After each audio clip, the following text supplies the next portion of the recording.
좋은 문장, 나쁜 문장, 송준호 교수의 책입니다. 14쪽 첫말과 끝말의 조화 속 모든 일에는 시작과 끝이 있다. 생명체도 마찬가지다. 머리가 있으면 다리가 있고 대가리가 있으면 꼬리가 있다. 가지와 잎과 꽃이 있으면 줄기와 뿌리도 있는 법이다.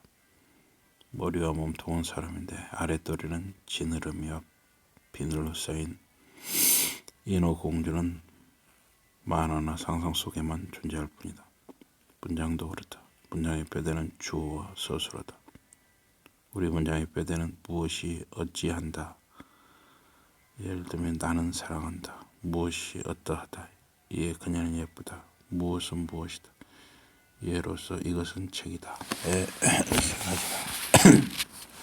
여기서 무엇이 나는 그녀는 이것은 주어고 어찌한다 사랑한다 어떠하다 예쁘다 무엇이다 책이다는 서술어다.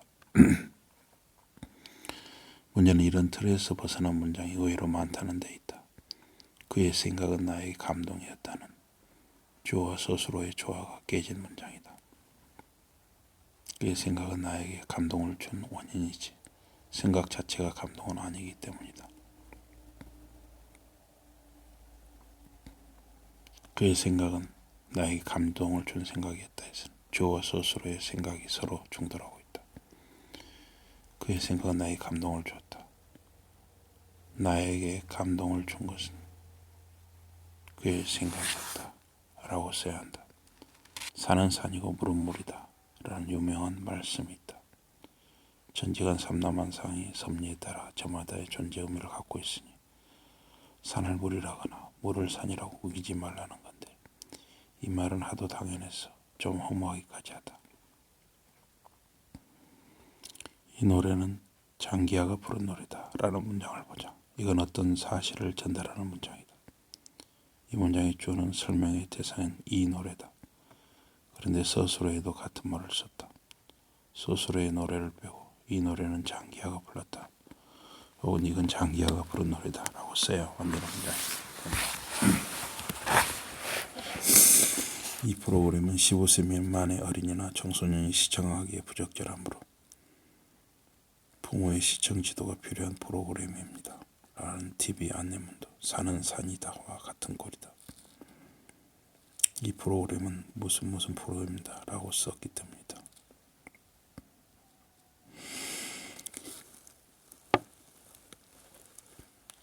이 프로그램은 15세 미만의 어린이나 청소년이 시청하기에 부적절하므로 부모의 시청 지도가 필요합니다 라고 써야 한다. 물론 시청을 2번 쓴 것도 좋지 않으므로 하나는 생략해서 무슨 청소년에게 부적절하므로 부모의 시청 지도가 필요합니다 라고 쓰면 한결 깔끔해진다. 어제 뒤풀이를 했던 주점은 전통 가옥의 정치를 느낄 수 있어서 참 좋았던 주점이었다 라는 문장도 마찬가지다. 이 문장의 주어는 주점은 있다. 그런데 서술어에도 주점이 보인다. 물론 이렇게 쓴다고 해서 문장이 안 된다거나 뜻을 정확히 전달할 수 없다는 것은 아니다. 그래도 주점 하나를 생략해서 어제 뒤풀이를 했던 주점은 전통 가옥의 정치를 느낄 수 있어서 참 좋았다라고 써야 한다. 무엇이 산이고 어느 것이 물이라는 말인지 아무리 물어도 대답해 주지 않으면 듣는 이는 답답할 수밖에 없다. 주어를 함부로 생략하지 말라는 뜻이다. 너와 미숙이가 헤어지다니 참 어리숙고라 라는 문장을 보자. 이 문장의 서술은 어리석구나다. 그런데 읽는 이는 어리석은 사람이 누구인지 알기 어렵다. 주어가 빠졌기 때문이다. 상황에 따라서는 어리석은 사람이 너일 수도 있고 미숙일 수도 있다. 물론 둘 다일 수도 있다. 너와 미숙이가 헤어지다니 너희들은 또는 미숙이는 또는 너는 참 어리석구나 라고 주어를 분명히 밝혀야 한다. 축구 경기에서 포지션 이동이 자유로운 선수를 가리켜 리베로라고 하는데 그 대표적인 선수였다라고 쓴 문장도 마찬가지다. 이 문장은 축구 경기에서 포지션 이동이 자유로운 선수를 가리켜 리베로라고 한다. 주어와 그 대표적인 선수였다로 나뉘어진다. 첫 문장의 내용상 주어는 리베로다. 그런데 두 번째 문장에는 주어가 빠져서 대표적인 선수가 누구인지 알 수가 없다. 축구 경기에서 포지션 이동이 자유로운 선수를 가리켜 리베로라고 하는데 그는 우리 형은 홍명보는 그 대표적인 선수였다와 같이 주어를 밝혔어야 한다는 말이다. 나는 지난 주말에 해주하고 농구 경기장에 갔는데 우리 회사 선배 언니의 큰오빠였다 라는 문장을 보자. 누구든 이 문장이 당연 뜻을 제대로 이해할 수 있을까 제대로 정리되지 않은 생각을 막 불어내기 때문에 이런 문장을 쓰게 되는 것이다. 이 문장은 내용상 나는 지난 주말에 해주하고 농구 경기장에 갔다.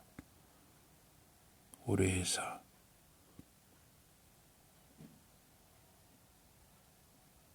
선배 언니의 큰오빠였다로 나누어진다. 첫 문장은 주어인 나와 스스로인 같다가 분명하게 드러나 있다. 그런데 두 번째 것은 그렇지 않다. 특히 두 번째 문장의 주어로 쓸 수 있는 말은 상황에 따라 대단히 다양하다. 나는 지난 주말에 해주하고 농구 경기장에 갔는데 우리가 응원한 팀의 감독은 원장팀 코치는 3점 슛을 가장 많이 성공시키는 선수는 우리 회사 선배 언니의 큰오빠였다고 같이 주어를 분명하게 밝혔어야 읽는 이가 그 뜻을 알 수 있는 완전한 문장이 된다. 사람을 만물의 영장이라고 한다. 생각의 힘 덕택이다. 그런데 생각의 힘은 언어에서 나온다.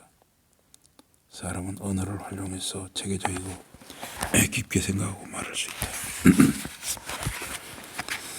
그러므로 생각과 말과 행동의 주체는 당연히 사람이다. 동생의 행동은 컵라면을 맛있게 먹고 있다라는 문장을 보자. 컵라면을 먹고 있는 건 동생이지 동생의 행동이 아니지 않은가. 누나의 기분은 화가 많이 나 있다 라고 쓰는 것도 마찬가지다. 매 한 가지다.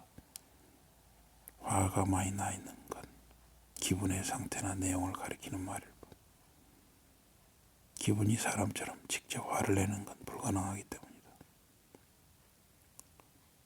누나는 화가 많이 나 있다 라고 써야 한다.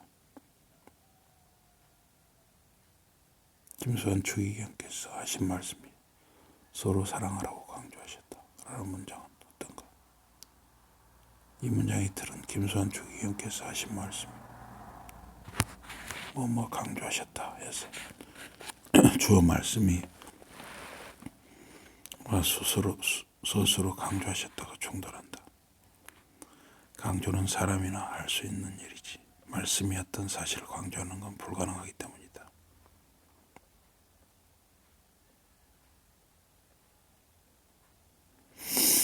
이 문장은 김수환 추기경께서는 서로 사랑하라고 강조하셨다.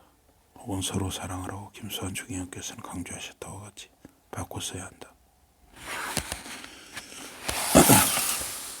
그들의 신념은 동계올림픽을 반드시 유치해야 한다는 생각을 갖고 있다와 같은 문장도 마찬가지다. 서술부인 생각을 갖고 있다 해서 생각의 주체는 신념이 아니라 그들이다. 따라서 그들은 동계올림픽을 반드시 유치해야 한다는 생각을 또는 신념을 갖고 있다라고 써야 주어와 서술어의 연결이 자연스러워진다. 중요한 것은 항상 책을 읽으며 생활하는 것이 반드시 필요하다 해서는 주어와 서술어가 한층 복잡하게 얽혀있다. 중요한 것은 필요하다라고 해서 주어와 서술어가 엇박자를 내고 있기 때문이다. 서술어 중요하다를 빼고 중요한 것은 행동하는 것이다 라고 써도 것은 것이다의 것이 충돌한다. 항상 책을 읽으며 생활하는 것이 반드시 필요하다. 혹은 항상 책을 읽으며 생활하는 것이 매우 중요하다라고 쓴다. 물론 항상 책을 읽으며 생활해야 한다라고 쓰면 더 간명해진다.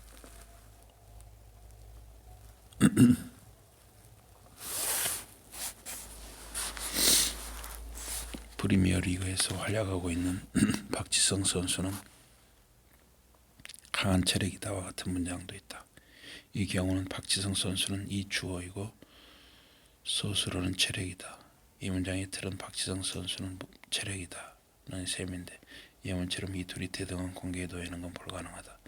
프리미어리그에서 활약하고 있는 박지성 선수는 강한 체력을 갖고 있다라고 써야 한다.